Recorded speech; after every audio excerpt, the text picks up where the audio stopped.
Married at First Sight, season 16, episode 6.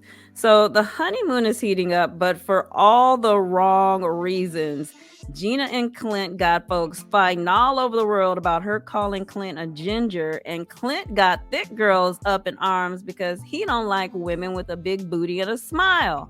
Hey, I'm Tamara from Tamara Lynette Tells. Let's get into it. So, about every 2 hours, Clint and Gina remind each other that they aren't attracted to one another. Even though the first couple of days of their marriage, they were smacking on each other's lips and holding hands more than all of the other couples combined. So, Gina keeps carrying on about how she's not attracted to Clint's red hair, something he absolutely cannot change, but she keeps calling him a ginger. Now, I'm not trying to pretend that I'm well known in these redheaded streets, but when she first said it, like an episode or so ago, I was kind of thinking that might be an offensive term, so I had to Google it. Turns out it originated in the UK and was meant to insult people with red hair. So some redheads find it offensive while others have embraced it. In other words, she needs to stop saying it.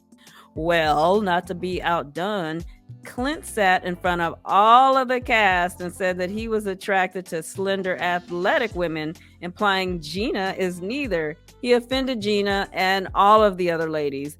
So Gina decided to confront him about his comment after being egged on by all the wives, right? Since Gina was coming at him about his comment, he decided to scold her for using the word ginger because it offended him. To which she replies, I'm a hairdresser and I dye people's hair that color. Which is completely irrelevant. What does that have to do with it? Notice that she's always looking for a way to slide in the fact that she's a hairdresser opening her own salon. I just signed a lease for my new salon. Oh, I have to build out my new salon space. Oh, shoot, when I get back, I need to hire hairdressers for my new salon. Did I mention I signed a lease for my new salon? Okay, we get it. You have a new salon. What else do you have going on in your life, girl? She's not coming across as someone who is genuinely looking to find love to me. She's genuinely looking like she ran out of funds for Facebook ads, so she married a stranger to market her salon on this show. Anyway, when it comes to these two, I believe they've gone too far with their blunt realness or honesty or whatever it is they're trying to call it. Gina needs to stop referring to Clint as a ginger. She gains absolutely nothing by continually disrespecting his red hair. If you really have to tell him you don't find him attractive, you can do it without naming all the reasons why. I don't like your red hair. I don't like the way your skin is laid on your body. And I definitely don't like your driver's side pinky toe. I mean, when he told her in front of everyone that he is normally attracted to slender, athletic women, it felt like he was being honest with the side of payback for calling him a ginger. But after seeing what led up to this comment, it landed differently for me than the previews made it seem. This looked like hurt people hurting people to me. She hurt his feelings by calling him a ginger, so he didn't think twice about kicking her out of the slender and athletic store. And now, as for the other brides who got offended, like Nicole calling him a dick, they must have never been on a dating app before. So many dating apps ask you what your physical preference is and have it all up on your profile, or folks just type it right into their descriptions.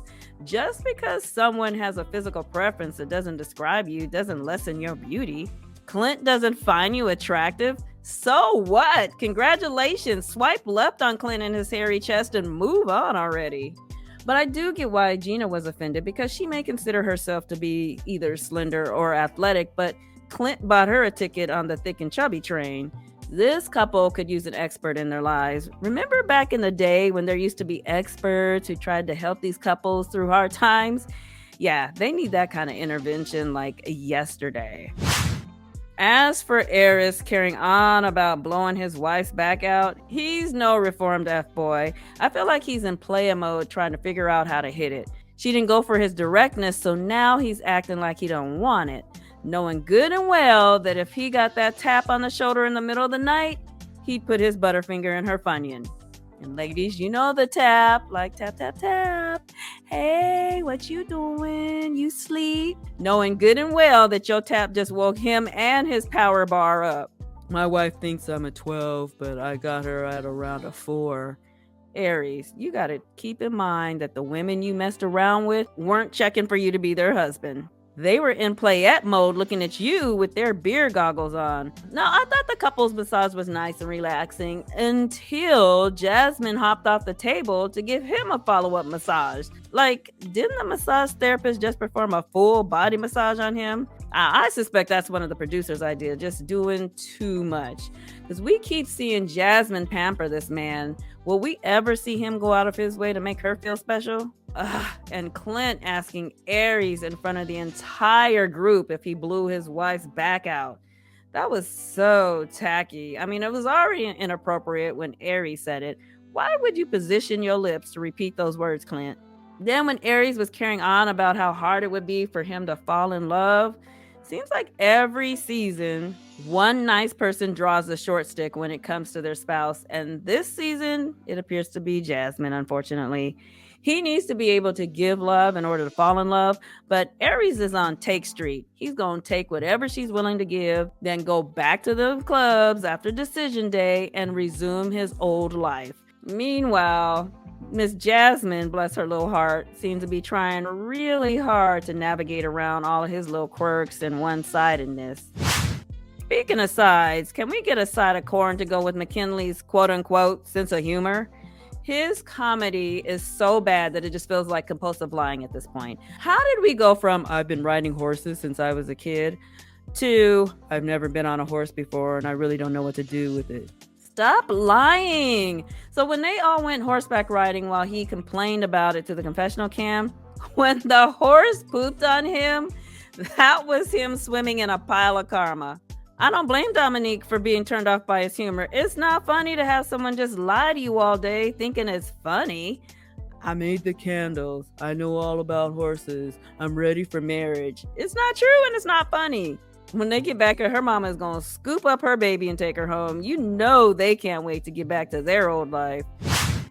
Shaq and Kirsten, I've said it before, Kirsten needs to stop playing with that man. She doesn't seem to like him, his sense of humor, the way he speaks to her, or his bald head.